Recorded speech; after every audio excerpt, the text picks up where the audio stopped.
Hi everyone, my name is Ashley Leslie and I am teaching your son or daughter chemistry. I know that this year is a little bit different. Your student may be at home or maybe in person, but I wanted to give an overview of my class, my expectations, and how I can help your student better learn.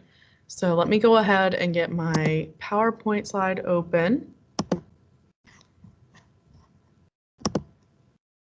Okay, so this will be a brief overview of my chemistry class, but first I wanted to talk a little bit about my background. I actually attended St. James from third form to sixth form. I absolutely loved it here. I had a fantastic time, and I am so incredibly excited and grateful to be back as a biology and chemistry teacher. After I graduated, I attended West Virginia University and received a Bachelor of Science in biochemistry with an emphasis in chemistry. So I got American Chemical Society certification there. And I have a master's in science in biological sciences, more specifically cell biology. And I have 1 year of industry experience as an analytical chemist. Throughout my undergrad and graduate school time, I have a combined experience of 5 years of research experience. So I am obviously quite familiar with biology and chemistry.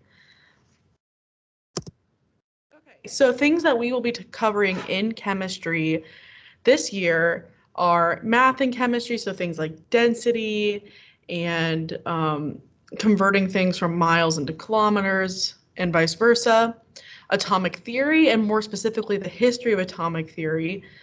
So we go back to ancient Greek history and then bring it up to the modern theory for what an atom looks like. Then we're going to discuss matter and chemical safety in the lab. Then we'll discuss periodic trends, stoichiometry, which is going to return again to math, the different types of reactions that exist in chemistry, unique properties of gases and gas laws, solutions, ions and aqueous solutions, and colligative properties, acids and bases, and titrations. So far we've covered math and chemistry, atomic theory, matter, and we'll soon be moving on to safety. So we're moving on at a steady pace. We may not get to acids and bases and titrations this year, but if they are really interested in chemistry, they'll be able to take AP Chemistry after this class, or if they take it in college, they will certainly learn it then. This class is more of an introduction to chemistry to get them familiar with the different terms and what to expect in future chemistry classes.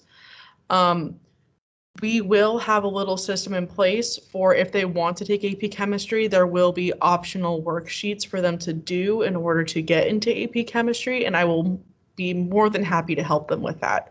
So if your son or daughter are really interested in AP Chemistry, just make sure that they're reaching out to me about that. Otherwise, I mean, on the flip side, not everybody's going to be a chemist. We completely get that. So we want to make this really cool and interesting for everyone.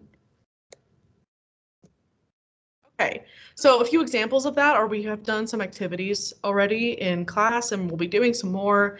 Here are just a few examples. So they have done a build a boat lab. So they made boats out of aluminum foil and then tried to float them on water and see how many pennies they could stack on it.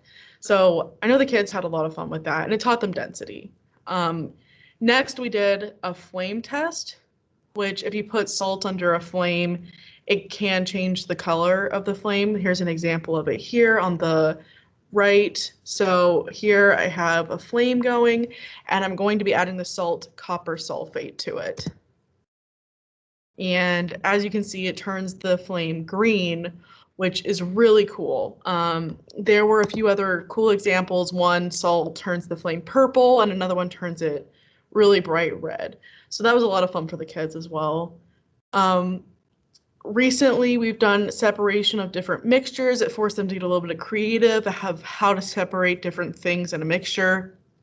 And soon we'll be doing sort of an investigative forensics type activity with chromatography, which I think will be a lot of fun for them.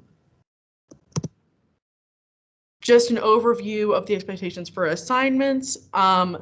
Homework is 20% of their grade, labs are 25%, projects are another 25%, assessments are 20, and participation is 10. It's really important to me this year that they take ownership over their learning. So there's a lot more projects and labs rather than just questions that they just have to, answer without thinking too much about it. So it's more important to me that they understand it and sort of have some sort of ownership over it.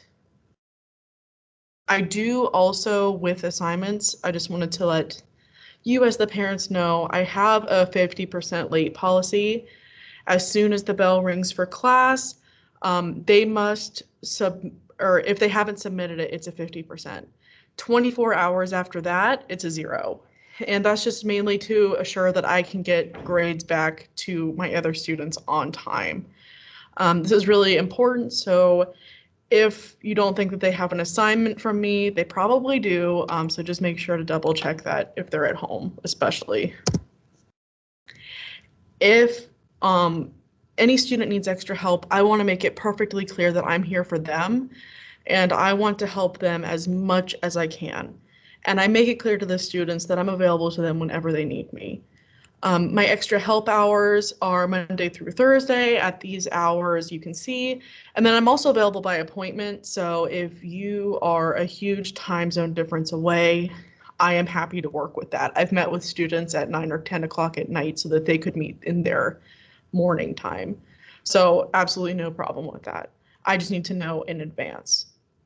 Okay, so hopefully you understand sort of the expectations and the outline of the chemistry class a little bit better. And please feel free to reach out to me. My email is aleslie@stjames.edu. It's on the school website, so please feel free to reach out if you need anything. And good luck with the rest of family weekend.